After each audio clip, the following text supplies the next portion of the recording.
Hey everybody, and welcome to The Musician's Musician. My name is Nick Costa, and this week is a week I'm real excited about. I got to talk to Christian Wheeler. I'm very excited to kind of gush about Christian for a minute to introduce you, but before I do, I just want to give a quick update on my end.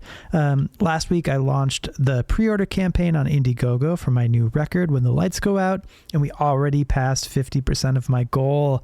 If you haven't snagged a record yet, please do.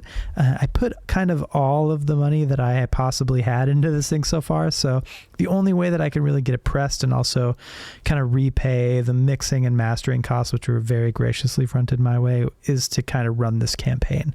I've already released 2 singles. There's Thunder, which came out last month. Cherry Blossom came out last week as well. And I am just so thrilled about this album. I think it's really good. There's Topo Chico bottle green colored vinyl. Some people call that Coke bottle green, but I'm going with Topo Chico because your boy doesn't drink soda. But there's also t-shirts with a cool poppy on it, which will make sense on May 2nd when the final single is released. And there's a whole bunch more. There's actually even like USB drives that have over 30 cover songs that I made. They're like full production covers, by the way. They're the whole real deal.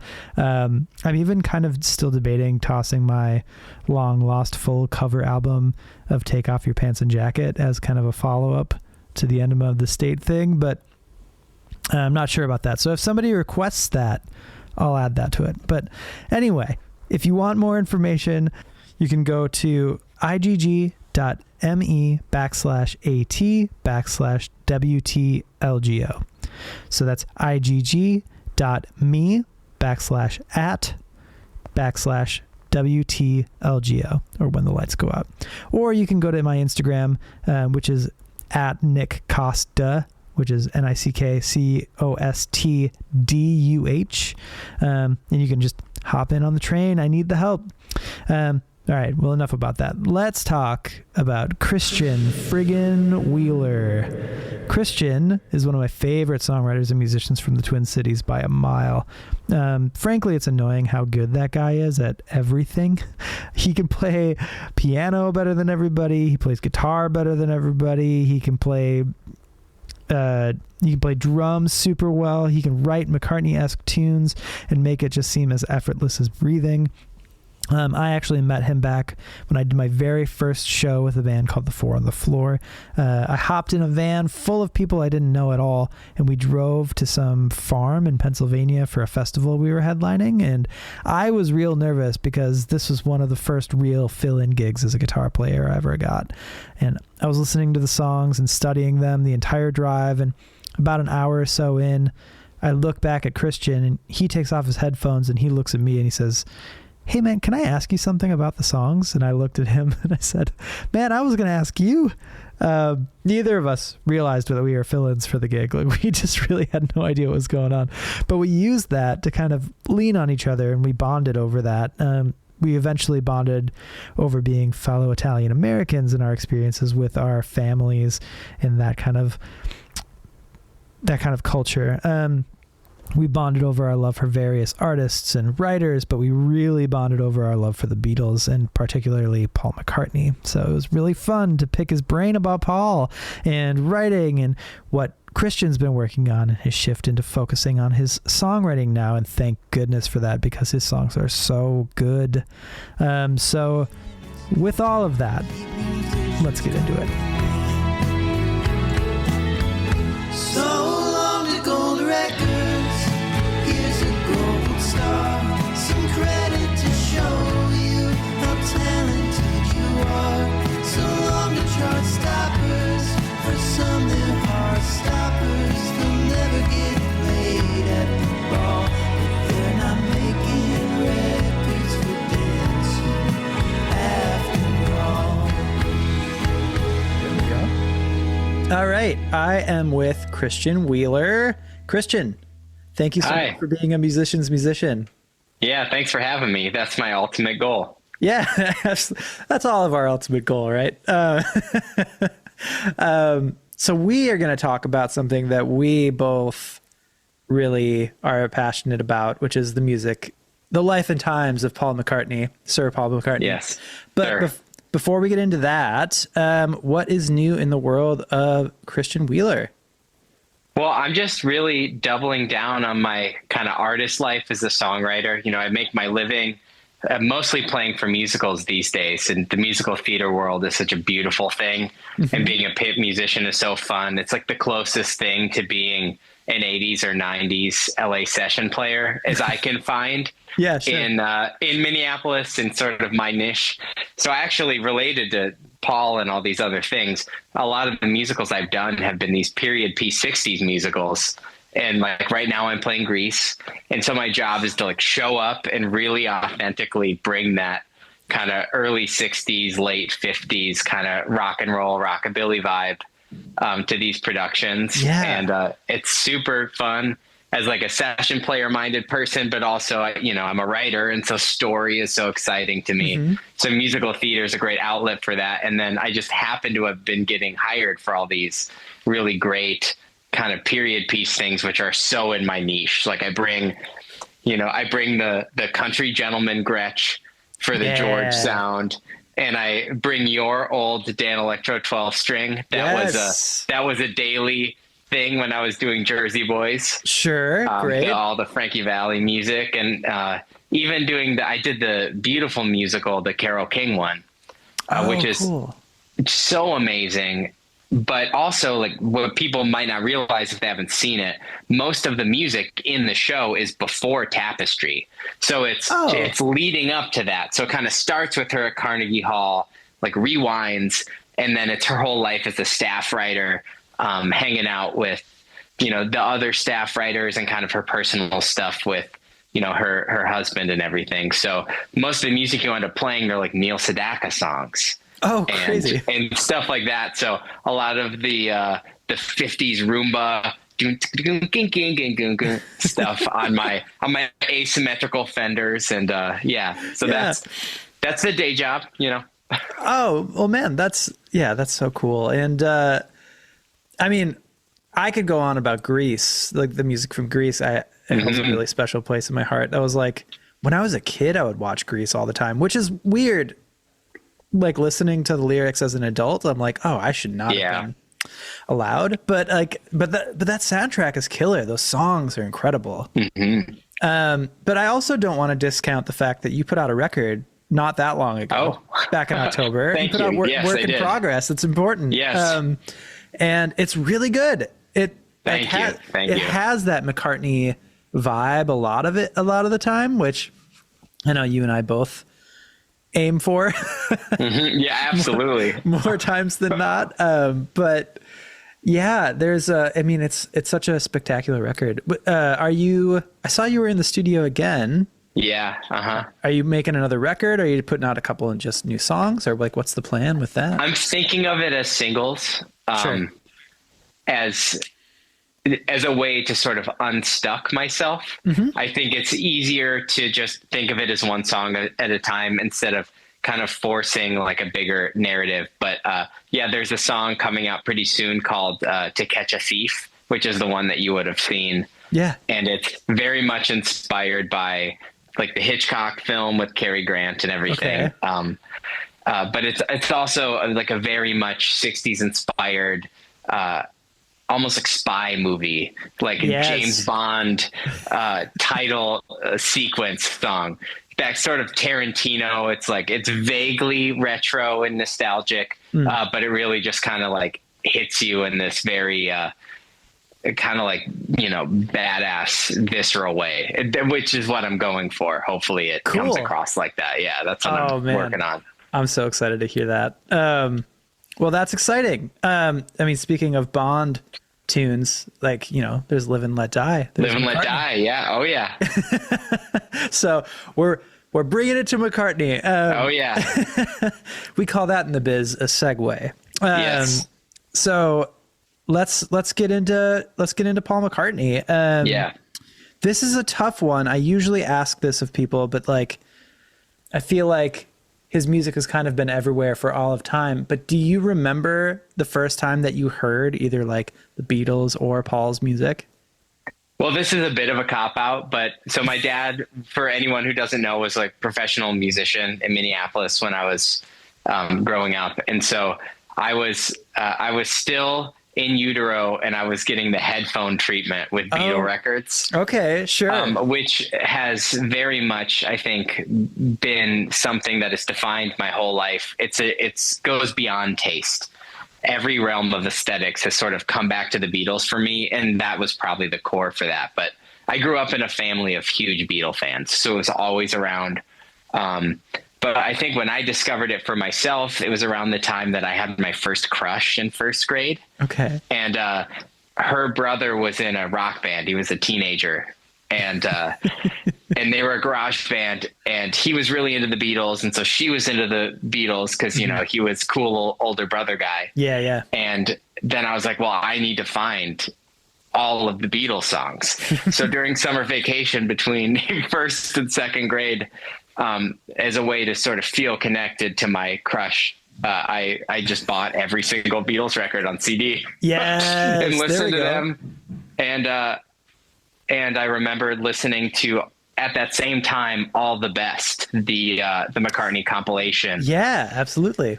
So that sort of, the McCartney solo years, that sort of compilation record forms the foundation of my sort of understanding of that. That's sort of the original canon, the 13 songs. Yeah. And then I branched out from there into all the other great stuff. Oh man. Yeah. Well, that's so cool. So it's just kind of been there. But I love the fact that you just like dove in to the Beatles records and stuff like that. Yeah.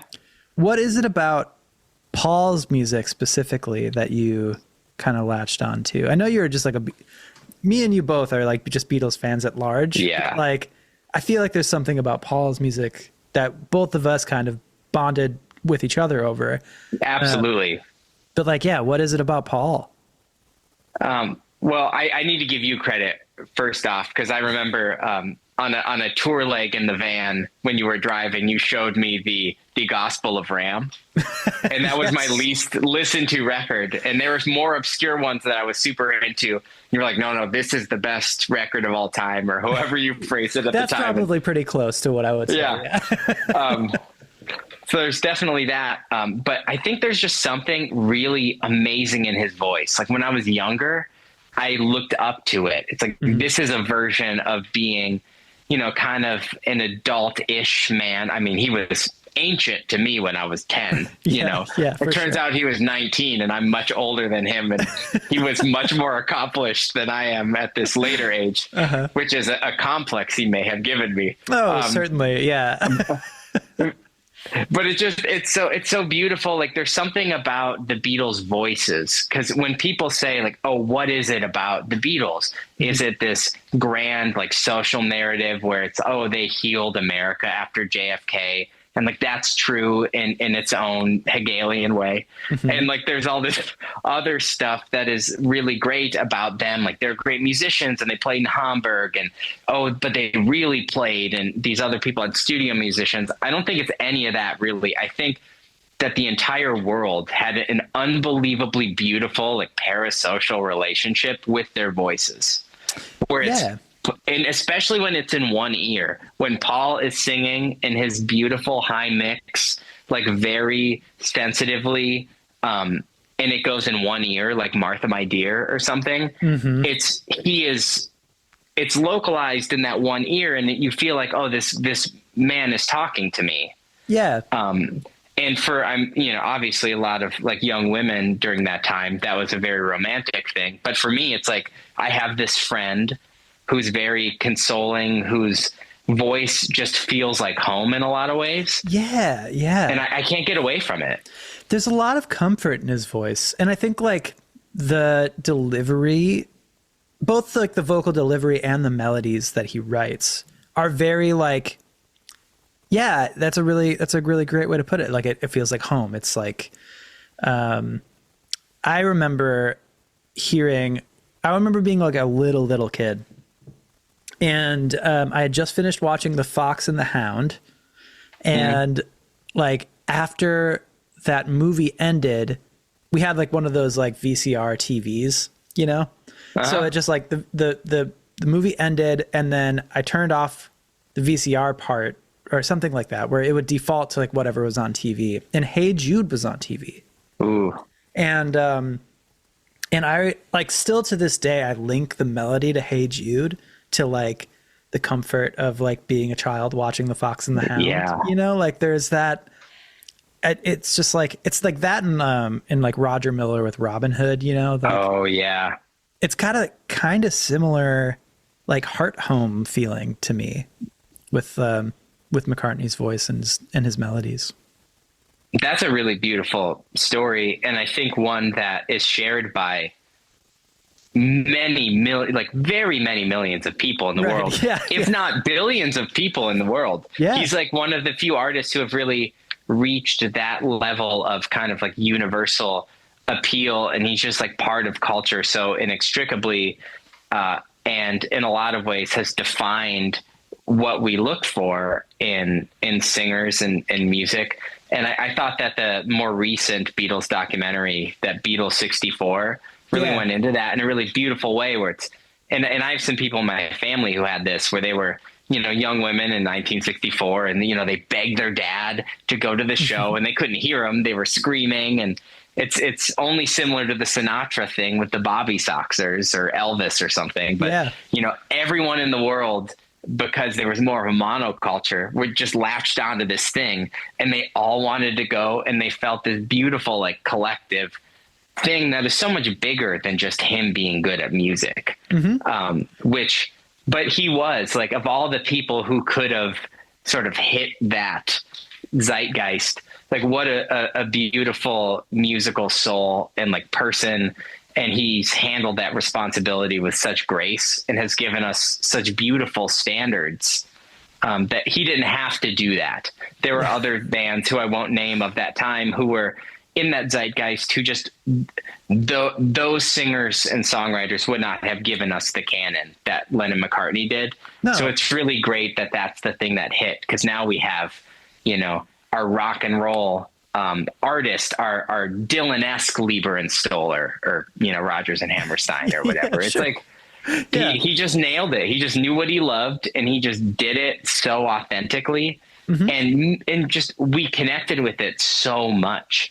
And it's so much more than music for me. And I love all music, and I'm such like a muso nerd guy, that I love, you know, going deep into a lot of stuff. And like, I have Coltrane up here. And I mean, that is spiritual and profound in the most amazing ways. But something about what Paul did is so much more universal in a digestible way. And yeah, I love that you had that experience at such a young age, and so did I.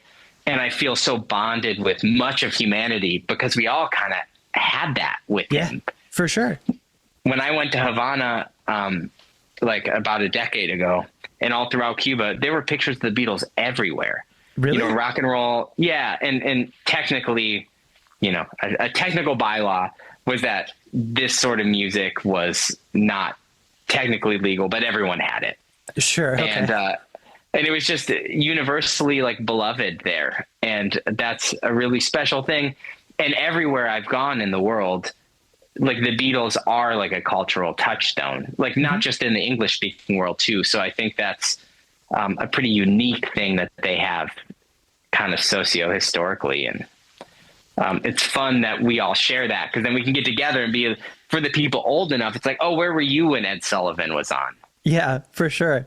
It's like, the moon landing, Beatles on Ed Sullivan. Right. It's like, what band has that? Nobody. We've been in a lot of bands. I know my bands have never had that. I don't know if you've ever had that compared with the moon landing sort of energy. But no, the closest thing that I can think of is for something that I've been a part of was one time I got so drunk on stage I fell backwards over my amp and I broke 2 pint glasses with my head, and nobody stopped talking about that for a long time. Well, George fell over his amp in Hard Day's Night, and they left it in the movie. That's true. So you were just following in there. Also, in their footsteps there. George poured out Ringo's beer and Help, and then he fell through a trapdoor in the floor. So it's a little bit, maybe it was just more of a Beatles tribute is what it was. Yes, exactly.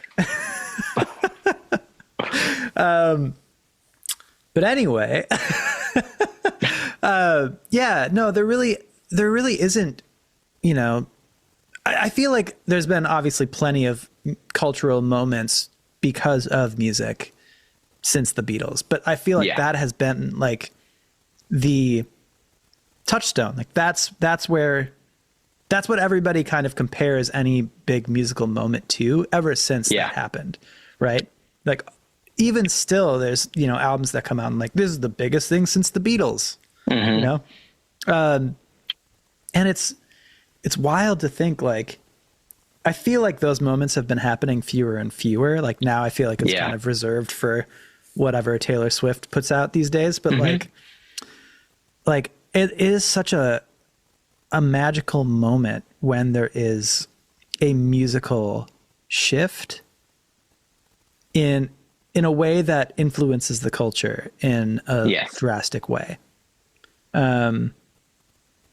I can think of, you know, when I was a kid and like punk rock kind of blew up in a kind of the mainstream a little bit more, and like how that changed, you know, like, you know, Blink-182 was making fun of the Backstreet Boys. So now we can't listen to the Backstreet Boys. Like, that kind of thing, you know?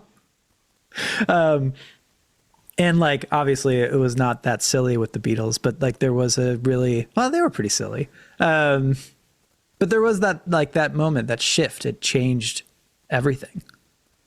Do you think that growing up with McCartney and the Beatles for you impacted how you listened to that contemporary music? Yeah. Because I know it did for me. So I'm curious. Yeah, I think specifically being a fan, like, I mean, I love, you know, John Lennon's music too. And I think in my late teens, early 20s, I was really into, I thought I was going to be a Lennon guy.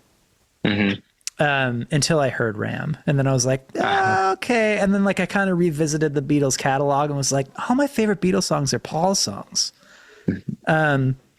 So I think like looking back at it now and looking at all the music I liked that have kind of formed my musical taste to where I am today, it's always been about the melody. And I feel like that's where Paul shines. Yeah. Is like, he is the king of melody. He can pull out like the most gorgeous melody you've ever heard from nowhere. I mean, The Long and Winding Road is like, how do you get better than that as far as like a vocal melody goes? So what about you? I mean, absolutely. If you look at all the, and I know we also share the love of all the pop punk stuff and power pop kind of throughout the ages. Yeah. And a lot of power pop leans Lennon heavy. It does. You know, like if I think about, like, I love Crowded House. They're one of my favorite bands ever. Okay. Neil Finn has that kind of like Lennon-esque sort of George, more nasally voice. And it's harder to copy Paul. So people don't do it as much. Yeah. Mike Viola, honorable mention for nailing that, being like the one. He's certainly one of them. Yeah. Yeah. And that's really special and cool. But yeah, I all of those records from those bands, the most poppy Beatlesque one was always my favorite one. Sure. It was Pretty Odd by Panic. Oh, that record. Yeah, it was, you know, Cork Tree for Fall Out Boy, not because it's overtly Beatlesque, but because it's so hook forward, it's so melodic forward. And it's just the values that I found in the Beatles, I also found in other things. So for me, it is the center of everything musically. And honestly, like in a lot of other parts of my life, like it made left-wing politics very sexy to me at a very young age. Sure. It made the avant-garde in art very attractive. It made evolution and boundary pushing and meditation like very interesting to me. Yeah. And so if you actually look at the things that I value in sort of the cluster of sort of tchotchkes that define my personality and essence, I can really trace a lot of them back to the influence of them. So a lot of the music, to answer your actual question, that I loved back then, I liked it based on the rubric of what I learned from the Beatles. Like, is the song good? Can you play it on an acoustic guitar? Like, what is the voice doing? Like, where are the hooks? Is the title like memorable? Is this something that feels inevitable and not just like I need another song for the record? It's when you listen to a Beatles track, it's always existed. And that's a really crazy thing, because that is not the case when I write. Sometimes I write something, I'm like, that's pretty good, but that is definitely an artificially created thing, like by a person. Like, I can see the pencil marks on the moleskin. Like, I don't want that necessarily. What I want is, the hills are alive with the sound of music. Sure. Yeah. That has always existed as long as there's been hills, as far as I'm concerned. Yeah. And he tapped into that more than any of the other ones, but the whole Beatles catalog just has that thing. Yeah. Well, and I want to focus too a little bit on, Paul's post Beatles stuff. Because I know we were kind of dive in. You had like, for the record we wanted to focus on, you said Chaos and Creation. I did. Yeah. Which is awesome, because it's an underrated Paul record. I think that's an incredible record. But kind of going into what you're saying, where it's like, this like almost feels like a sketch or something like that. He has those moments too in his catalog. Like, not every record is fantastic. Like, but every record has the fantastic moments, if that makes sense. Yes. So like the one that sticks out to me, that's one of the weirdest records, is Wildlife. That is a weird one. Like, that's so weird. And it feels like a little half finished. And like, they just kind of had to. Oh, it certainly is not finished. No, no, not at all. I mean, like, there's like 3 songs that don't have real human words in it. Like, he's just mumbling. Is Mumbo on that one? Mumbo's on that one. Yeah. Yeah. And then there's also just I think they call it bebop. Is it beep bop beat up beep beep bop beat up beep? And then in Red Rose Speedway they do it again, but they actually put words to it, and it's Big Barn Red, which is still not words that make sense together really, but like, it's a good song when it's finished.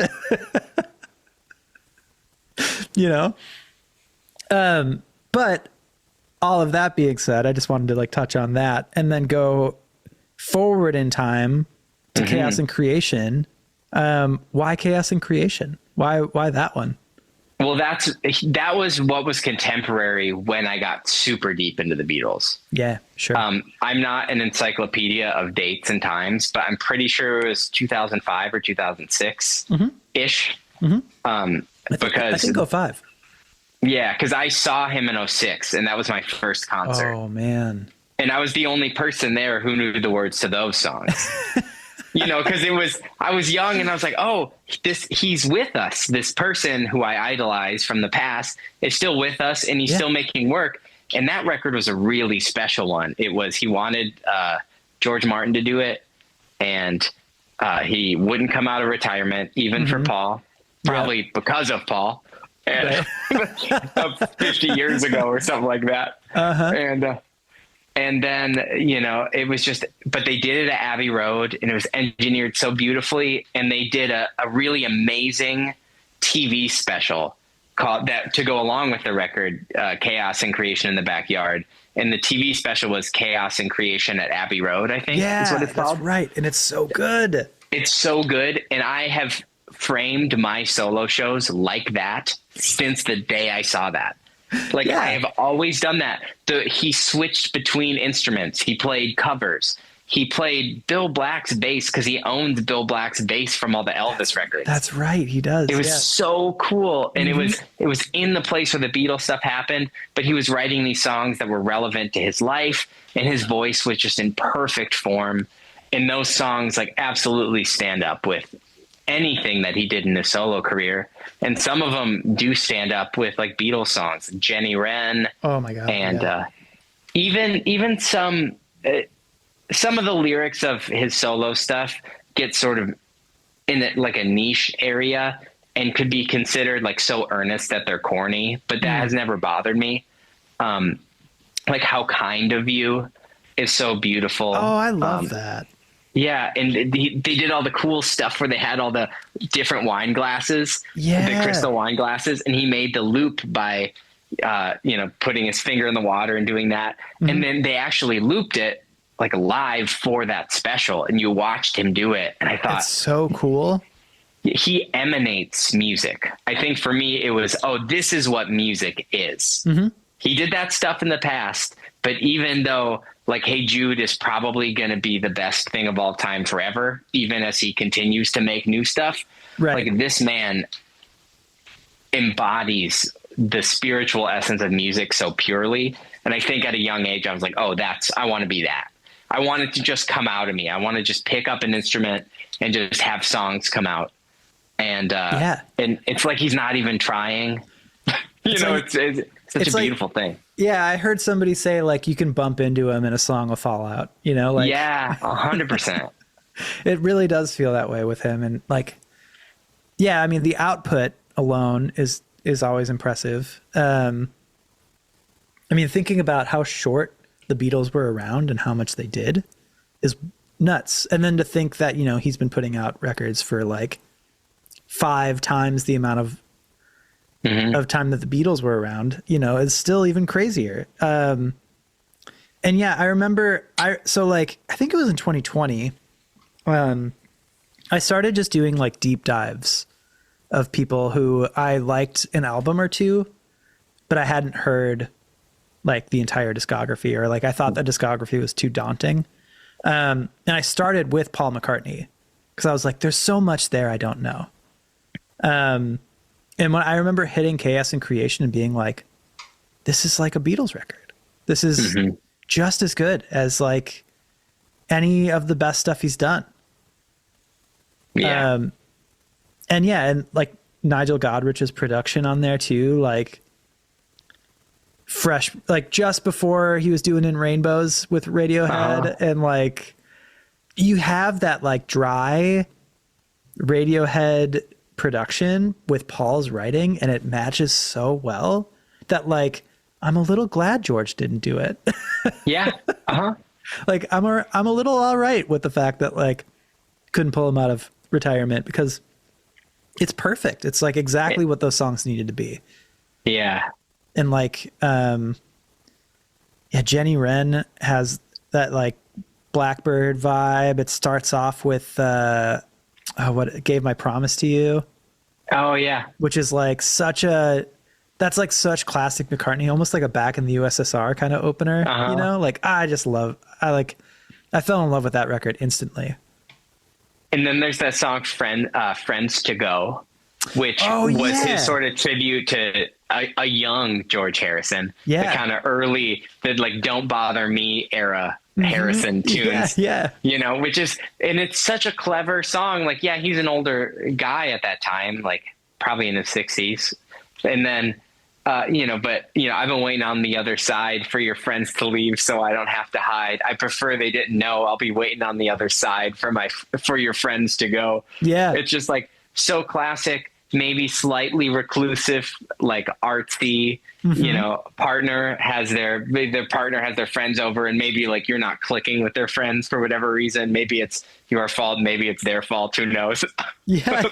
but either way, you're on the other side of the door and you're like, oh man, I'm really excited for when they leave. Yeah. And I could just be with my person again. And like to hit something so universal, like at that age, something that is, probably an emotion most felt by people in their teens to like mid 30s who are more like deeply in the dating pool with the wrong person. Like that's or I mean, maybe your spouse has friends that you don't get along with, but it doesn't feel that way. It feels like that like younger thing where it's like, we probably mismatch. So like me and your friends definitely mismatch. Yeah. And, I just, that was so clever and fun and very Beatles-esque, and there's great songs on there. Oh my God. Yeah. And like, there's like kind of a few moments on that record that like stand out in like, in drastically different ways, but like English Tea is such like that's such like almost like White Album-y, like when Paul's silly, he gets really silly. Yeah. Like the fact that he says peradventure instead of peradventure. peradventure. That goes back to he made it sound like, I mean, he got it from Dickens. Right. But there's also just the pervasive Lewis Carroll influence through everything John and Paul did forever. Yeah, sure. Yeah, and not just the psychedelic stuff. They love super hyper British, very twee, poetic, almost nursery rhyme like literature.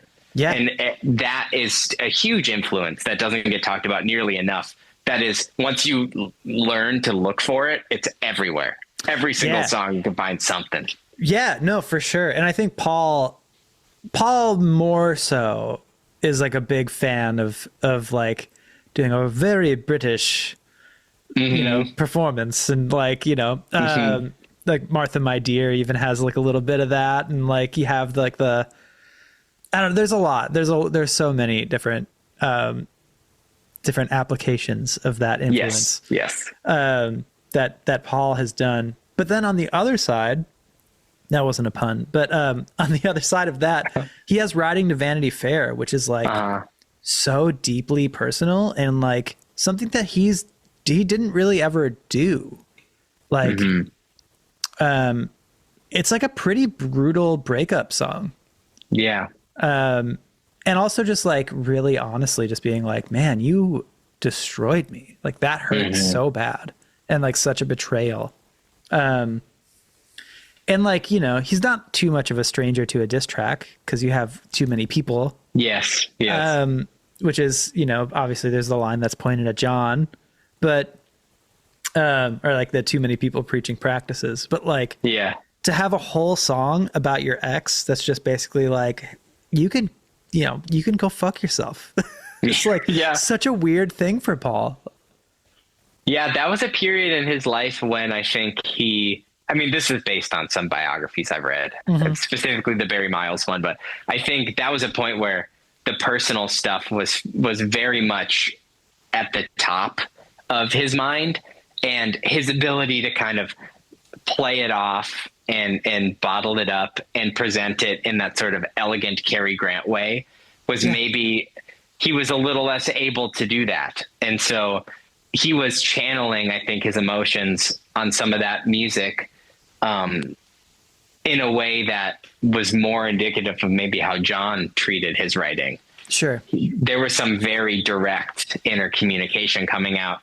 And I think it's not a negative. It feeds into all the good things about him. But he's much more calculated than a lot of the other artists that I love. He doesn't rip himself open. He's the ultimate craftsman. He's going to build the pop standard. His emotions will be in it, sublimated through metaphor in all these beautiful ways and through the production. And you feel like you know him, and he's beautiful and he's close. He's not making himself distant. But if you really... We're good. There we go. Yeah. But see, if I were in like Secret Service or something, that'd be more of a problem. But I think we're okay. Yeah, we're all right. We're all right. But yeah, it's like John just rips his heart right open on the page. And a lot of the songwriters I know that we share a love of, you know, very much do that. The Jason Isbells of the world and stuff. Sure. And Paul is he keeps it a little closer to the chest. Yeah. And he's a little more like Cole Porter. He's like, or Sondheim. He's like untouchable. There's like a layer.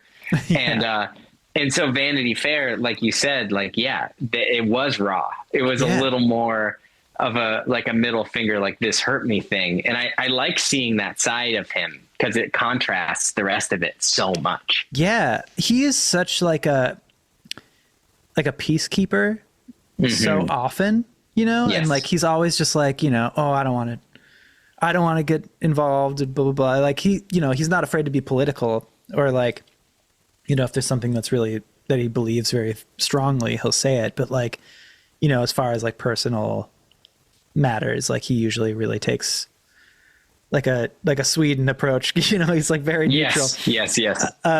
But yeah, hearing him just like scorch his ex in that song was like a little jarring. Yeah. The first time I heard it, I was like, oh wow. Like that is real. Like he is pissed. Yeah. And it is interesting to hear him write like that. And then, he goes right into Follow Me after that too. So, I mean, just, man, what a record. Is The End of the End on that one? No. Oh, is that on? Well, it's one the next ones. The End of the End is on. It's sort of his funeral song to himself, which yeah. made me very emotional. Yeah, that's Memory Almost Full, which is also underrated. Underrated. Only Mama Knows. Oh man, rips. So that is a solid guitar riff. Yeah, yeah. I used to work at a. I don't want to say anything that will incriminate me too hard. I worked at a popular coffee shop chain for a long time, and when that record came out,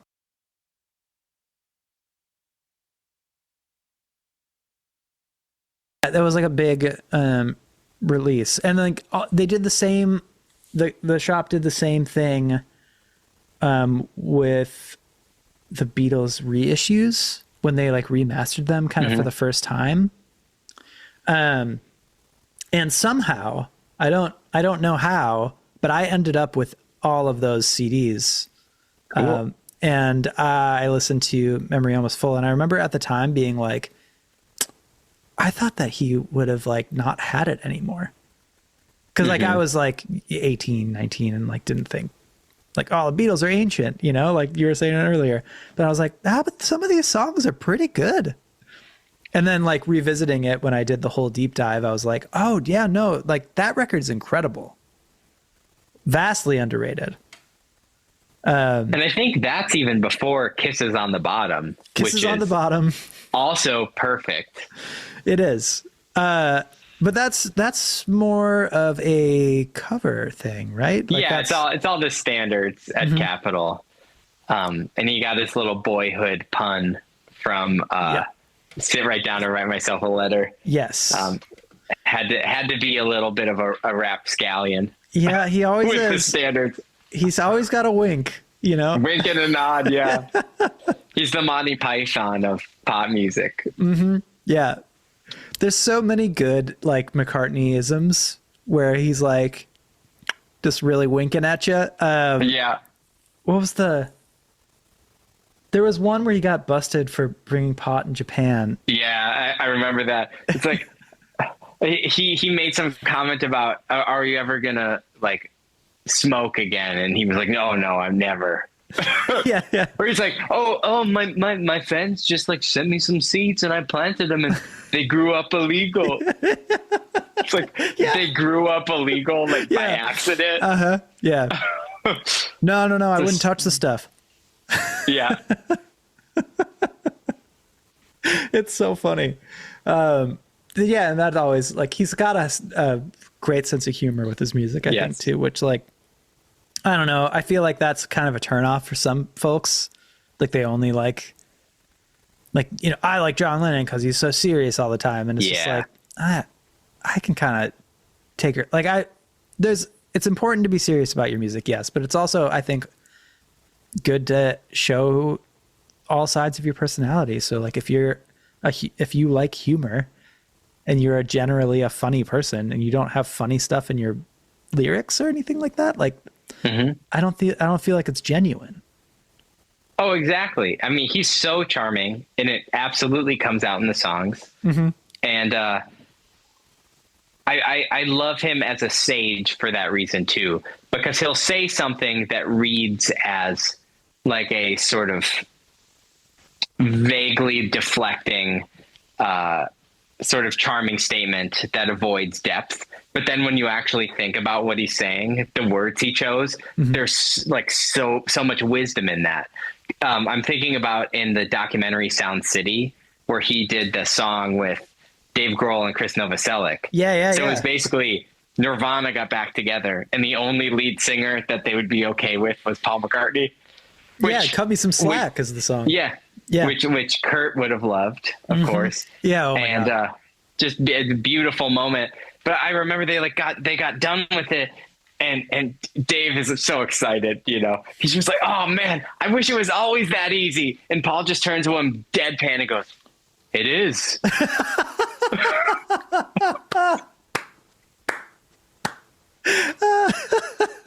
I mean, yeah. I mean, for him, yeah, sure, maybe it is.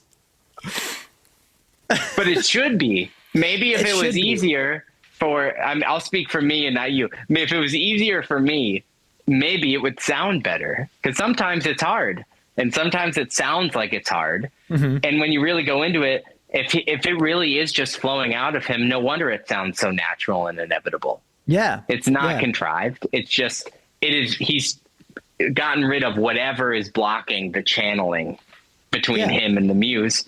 And it is that easy, I guess. So I'm aspiring to that still. Yeah. I mean, at least in my experience, the things that I struggle the most with are the things that I end up liking the least. Mm-hmm. But the songs that just like hit me, and then I write them and I'm like, cool, I know within 15 minutes how that song goes, and I like that song. And then I'll like stew on that for a minute, and then I'll record it. And if I record it really fast, those are always the songs that I love the most, and generally people attach to the most. But the songs that I like slave over, and I just like pick or nitpick and I tweak and I toil and everything like that, I'll get the end product and I'll just be like, I don't think that does it. So you know? I love and admire your writing so much. I'm really curious about this. So if we think about like your like discography, it seems like you're really excited about this new record. Yeah. And you've been talking about it as being, you know, maybe one of the favorites, if not the favorite thing you've ever done. Oh yeah, for sure. In relation to that last comment, do you think, did it flow more easily than other projects? Is maybe that part of why it feels, you know, more like that to you? Yeah. The other ones, I feel like, Tell My Mother I Love Her was really easy. Like that was a really easy record to make. I think that we did that whole record in like 3 sessions. This one was probably harder to make, but the songs themselves, I feel like each song just kind of appeared.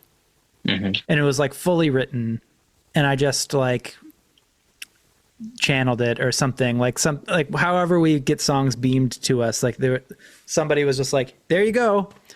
And I remember writing every song, which isn't usually the case for me. Cause I'll just be like, wait, I don't remember specifically sitting down to write, you know, throwing shade or anything like that. But like, this record, I remember everything.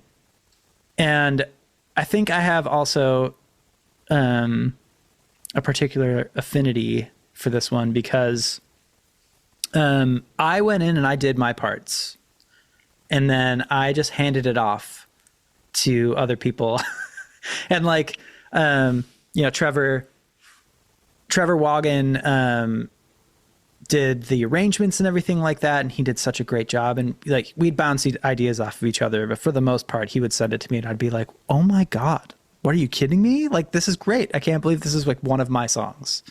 And then Brady Moen mixed it, and he, you know, tweaked stuff, and we went back and forth on the mixing for a long time. But like, the creation of the record was easy. And I think that was the part that resonates with me. If I personally struggle with recording a song, that's usually where I'm like, I hate that song. And it's probably just my attachment to it. And then like, I have like, by the time we get a take that is usable, it's like so full of resentment for that stupid song that I don't want to do it anymore. I just get cranky. But yeah, that's my experience at least.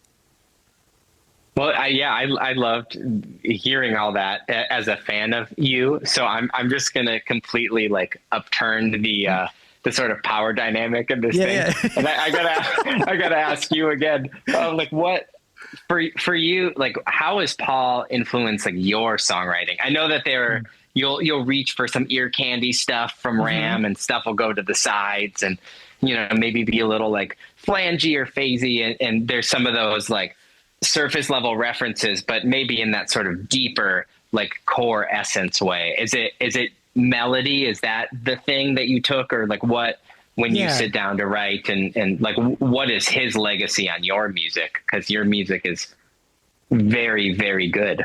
Oh, thank so you. I would like to know as a fan. Thank you. No, I think that this new stuff is probably the least inspired by Paul. But it's always melody. Like he is like my North Star as far as melody goes. And so I think it's like subconscious. Like I've listened to so much Paul and so many Beatles albums at this point that it's just like, it's built in.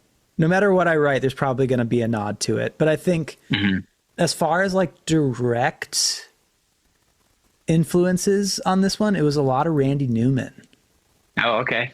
Cool. There's a lot of Randy Newman and a lot of Willie Nelson. Yes. The perennial influence. Yes. Yeah. A lot of Willie, speaking of which, he also did Gonna Sit Right Down and Write Myself a Letter. Yes. And so love that both him and Paul did that. But yeah, I don't know. It's a really different record for me. And I probably like won't make another one like it if, cause it was like mentally it was like mentally expensive and financially expensive. Sure. But like the end result I think was worth it. And like, I don't think I have another one of those in me. It like took, it took a few HP off, but like it's cool. And I like it a lot. So at least there's that. Yeah, I don't know. There's a lot of Randy Newman though. There's a lot of Randy on that record. I love that. I love that. Absolutely. Well, I won't keep you for too much longer. I do want to get back to talking about Paul, but we only have a couple minutes left. So I wanted to ask two questions. So we'll start with question number one. If you could pick the top 3 Paul solo records or Wings, which ones, what are the top 3? Well, I probably wouldn't pick Wings. No Wings? No. I mean, there's great stuff in there. I was listening to a bunch of stuff in preparation for this. Sure. And I'm when he plays everything, the quality control is significantly higher. And it's not, and for the misogynists out there, it's not Linda that messes it up. Like, to be clear. Yeah. There's a whole lot of quality control issues that have nothing to do with her, with tuning and all kinds of stuff. God bless Danny Lane, but you know. Yeah. I mean, beautiful singer though. I mean, there's a lot to go into there, but the great players. And when they were on, they're just like a pure magic. Yes. But yeah, favorite solo McCartney records would be, Chaos and Creation, Ram, and this hot take. I'm gonna say Kisses on the Bottom. Whoa, that is a hot take. And here's why. That is what he grew up with. That's what his dad did. Yeah. That is the origin of his melody stuff. It was England was going through that big trad jazz revival thing at the time. And he loved that Cole Porter kind of Tin Pan Alley songwriting thing. Yes. And he got to finally he actually delayed doing that record because other people started doing it. The sort of standards record thing. Rod Stewart was really successful with one, and he didn't want to feel like he was jumping on the bandwagon, but for him, that's where he started. Yeah. And his voice just fits so beautifully over that stuff. And just Diana Krall and just the John Pizzarelli, Paisan, great guitar player, just all of that. It was so perfect for him. And he wrote the song My Valentine too for that. I'm going to do honorable mention for one song that is super underappreciated. And I forget which record it is. It was acclaimed. It was a 90s one. But there's a song called Mistress and Maid that is extremely underrated. And it's about... That's on Off the Ground. Off the Ground, yeah. Yes. The production is perfect. His vocal is perfect. He's in top form. I'm pretty sure it's like mid-90s. And the lyrics are so amazing. It's a story song in a way that is maybe more indicative of what you might think John might do. Sure. And it's, there's this husband and there's a wife, and, he, comes home at the end of the day, and, she cooks for him and makes him a drink. He drinks the drink, and he's looking at the pretty girls in the magazine or whatever. And, she only knows it's a matter of time until he starts cheating on her. And it's just this sort of like loveless marriage story. And it really centers the wife as like the hero. And it says like, well, kind of like, screw you for doing this to me. Like, you're being like kind of selfish in your own head. Like, see what it's come to. I'm just your mistress and maid. And like melodically and lyrically, and the way it develops, and it talks about how he made these, passionate promises in the past. And now, they've went from this really passionate, maybe coming together period to this kind of slow dissolution, falling apart period. It's such a beautiful, it's a short story. It's like it's a novella in this thing. And the production's perfect. The vocal is perfect. It's all the Paul ear candy. It's everything you'd want, but anchored in this like really amazing story. And I think that is an aspect he maybe underplayed throughout his other career. Or the rest of his career. And so I want to give honorable mention to that, because as much as I love, like, I'm a Bluebird and stuff. Yeah. That is screaming like universal standard. Like you said with Vanity Fair, I love when he zooms in, because he's just as much of a writer's writer as Leonard Cohen. He's just trying to do something different. But when he wants to be that guy, he can be that guy. Yeah. Absolutely. Man, Off the Ground as a record is a weird one. It's a weird listen. Yes. It's a weird listen. It is inconsistent. It's all over the place. It is. I think it's famously like ranked the lowest, but the high points on that record are like you said, like they're so special. And it's like we were talking about earlier, like Paul's worst albums have moments on it that are better than most people's entire albums, yes. That's one of them. That's one of those. I'm surprised though. I'm surprised that Band on the Run wasn't on there or anything. I love Band on the Run a lot. I think that there are things that could, not make it better. I don't know why I didn't put that on there. I think I was listening to it this morning, and there's a mythos around it. And I think he executed Paulness better on other records. Yeah. He's more flawless. He's more perfectly him on Ram. I like either when the people he gets on the records are so bought into his vision that they uplift it. Yes. Like No More Lonely Nights with David Gilmour's like ripping solo and all that stuff. So good.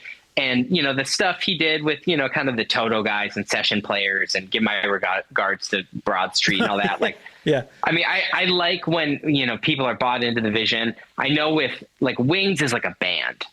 So he is most of it because it's him. He's like not domineering, but he's a dominant creative force. Yes. So if you're in the room with him, like that is definitely going to drive the direction. Definitely. I would say. And so I think for whatever reason, I didn't say Band on the Run. I may live to regret it because it is perfect. I mean, it's probably the best 70s post Beatles solo record of all of the people. And it is better than All Things Must Pass. Wow. Another hot take. And it is, and it's better than Imagine. And you didn't ask for this. This isn't about John, but Plastic Ono Band is also better than Imagine. Okay. All right. That's a hot take too. I'm just throwing them in there. I'm wearing the Hamburg turtleneck. I'm just going like straight in. I'm like the seventh Beatle. I'm just giving all my opinions on what we did together.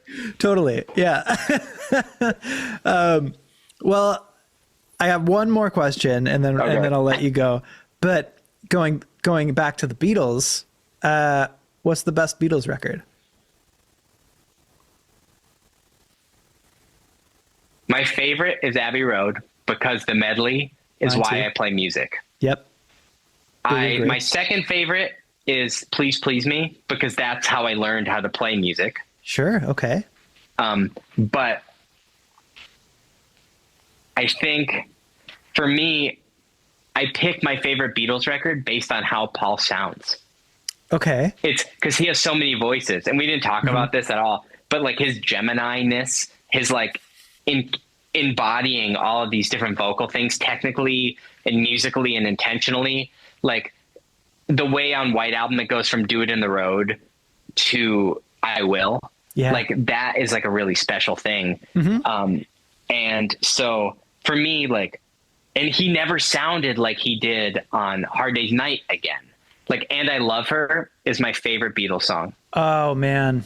Yeah. Easily. And my second favorite is Here, There, and Everywhere. Here, There, and Everywhere is mine.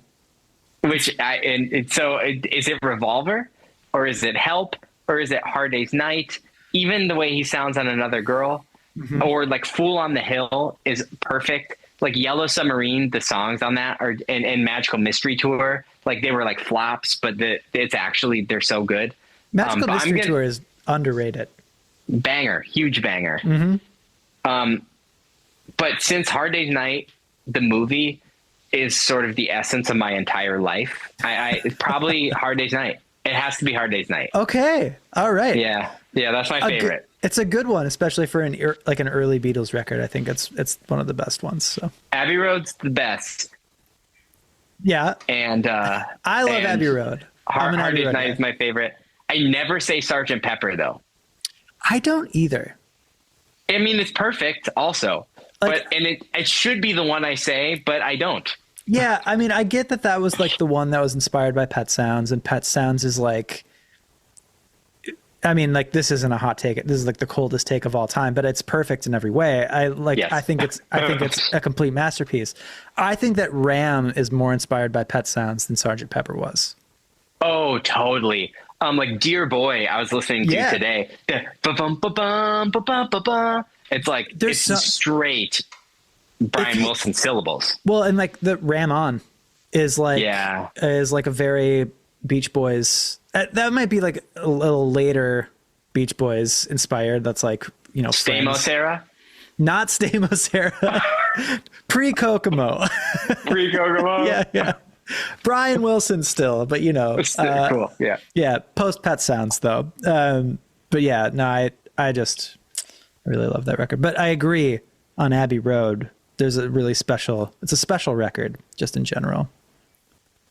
I have a question for you. Yes. And then I'll answer it because with the power dynamic thing. Because I would talk about this forever. But favorite loud Paul vocal and favorite quiet Paul vocal, because I think we need to just give credit to his unbelievable range as a stylist. Favorite loud Paul vocal is Monkberry Moon Delight. Same. That's easy. Yeah, I mean, like it doesn't get louder than that, you know? No. I've Got a Feeling is pretty great. I've Got a Feeling's up there too. Yeah. Because the bridge, but like nothing is more out of control than Monkberry Moon Delight, and I love that. Yeah. The outro of Monkberry Moon Delight. You're right. And then my favorite quiet Paul vocal. That's tough. I might have to just say The Long and Winding Road. I adore that song. Yeah. Ask Me on the Right Day, and I would say that's my favorite song ever written. I could see that. For me, it's Junk. Junk. Yeah, you know what? That's a really good song. That's really good. It's a really good song. And that melody.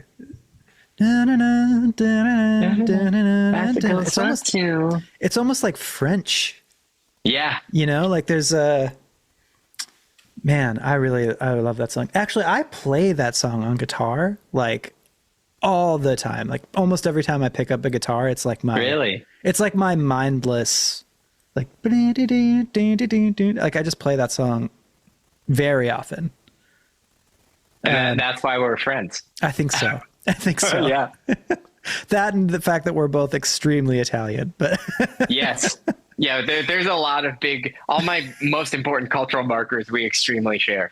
yes, absolutely.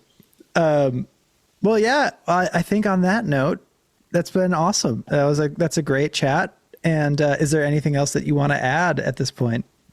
I mean, he's the greatest of all time, and I wept uncontrollably during SNL 50 when I saw him come out. Yes. That's my relevant, for the algorithm things that people care about on the internet right now. Hook for you is that Thanks. Paul on SNL 50 was a beautiful thing, and he played my favorite medley of all time. Mm-hmm. And he stopped playing it for a long time, and the band just is like, why do we not do this anymore? And so now he does it all the time. Yep. And I think that's a really special thing.